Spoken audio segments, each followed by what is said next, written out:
আমাক যে অসমৰ পৰা খেদি দিব বিচাৰি আছে বাংলাদেশীৰ নামত বাংলাদেশী বুলি, ইয়াৰ মুখ্য কাৰণ কি জানেনে? মই কাৰণকেইটা আজি আপোনালোকক ক'ম, অলপ বুজি লওক আপোনালোকে। মই আগৰে পৰা কৈ আহিছিলোঁ, আজি আকৌ কৈ দিওঁ। প্ৰথমটো কাৰণ হৈছে আমি ভাবোঁ যে আল্লাহে অকল আমাৰ ধৰ্মটোকে ভাল পায় আৰু পৃথিৱীৰ কোনো ধৰ্মই আল্লাহে ভাল নাপায়। এইটো কাৰণত খেদিব বিচাৰি আছে, কাৰণ আল্লাহে অকল আমাৰ ধৰ্ম ভাল পায় বুলি আমি ভাবোঁ। দ্বিতীয়টো কাৰণ হৈছে অকল আমিবোৰেই জান্নাতত যাম আৰু বাকী কোনেও জান্নাতত নাযায়, চব নৰকলে যাব। চব নৰকলে যাব, অকল আমি কেইটাই জান্নাতত যাম। এইটো এটা কাৰণ, যিটো কাৰণে আমাক খেদিব বিচাৰে। ৩ নম্বৰ কাৰণটো হৈছে আমাৰ কৰ্মখিনিয়েই ভাল, আমি নামাজ পঢ়ো, ৰোজা ৰাখোঁ, আমাৰখিনিয়ে ভাল। তেওঁলোকে পূজা কৰে, সেইটো ভাল কৰ্ম নহয়, পাপ কৰ্ম হয়। হোলী খেলা পাপ কৰ্ম, বিহু নাচা পাপ কৰ্ম হয়, হয় নহয়? গতিকে এনেকুৱা চিন্তাধাৰা ৰাখিলেতো খেদিব বিচাৰিবই। এইটো ৩ নম্বৰ কাৰণ।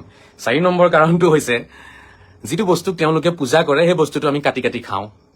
আমাকতো খেদিবই ন, আমাকতো খেদিবই লাগে নিয়ম হিচাপে।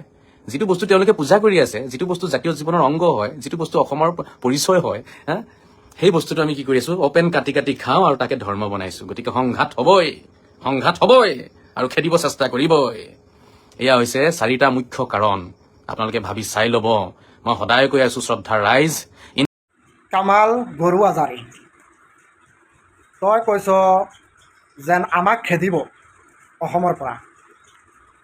প্ৰথম আনচাৰ মোক তোক দিছোঁ,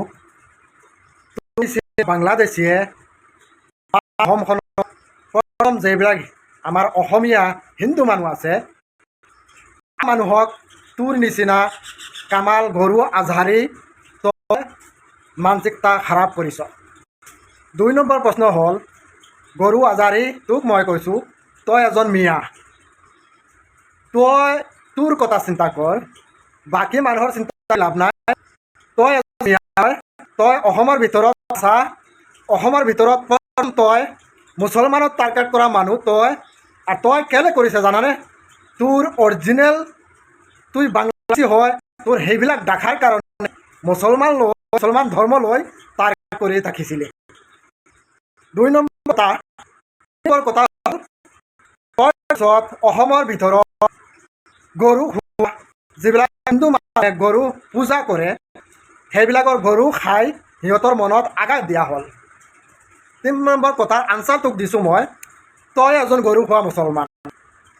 তই প্ৰথম তোৰ মাক সুধিবি, তোৰ বাপক সুধিবি যেন তোক গৰু খাই তোক জন্ম দিছিলে। আৰু তোৰ শৰীৰখনৰ ভিতৰতো গৰু মাংসৰ তেজ আছে। যেতিয়া তোৰ অৰিজিনেল তোৰ ডকুমেণ্ট ভাৰতবৰ্ষৰ অসমৰ ভিতৰত তোৰ ডকুমেণ্ট নাছিলে, তেতিয়া তই হিন্দুবাদীৰ লগত হিন্দু হিচাপত কথা পাতিছিলে মুছলমানক টাৰ্গেট কৰি কৰি।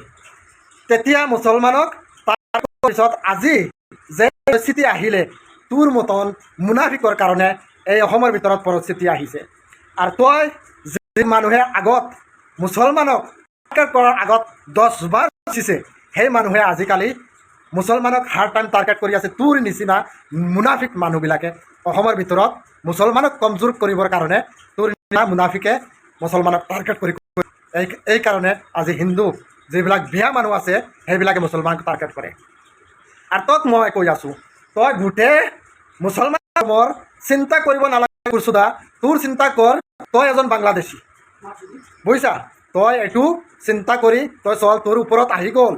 তই এদিন এই বাংলাদেশত যাব লাগিব, আৰু বাংলাদেশত গৈ তই ঠাই নাপাবি, তোক লাত মাৰি মাৰি সিহঁতে তোক মাৰিব, আকৌ তোক অসমলৈ দিব, অসমৰ পৰা আমি তোক লাত মাৰি আকৌ বাংলাদেশত খেদিম।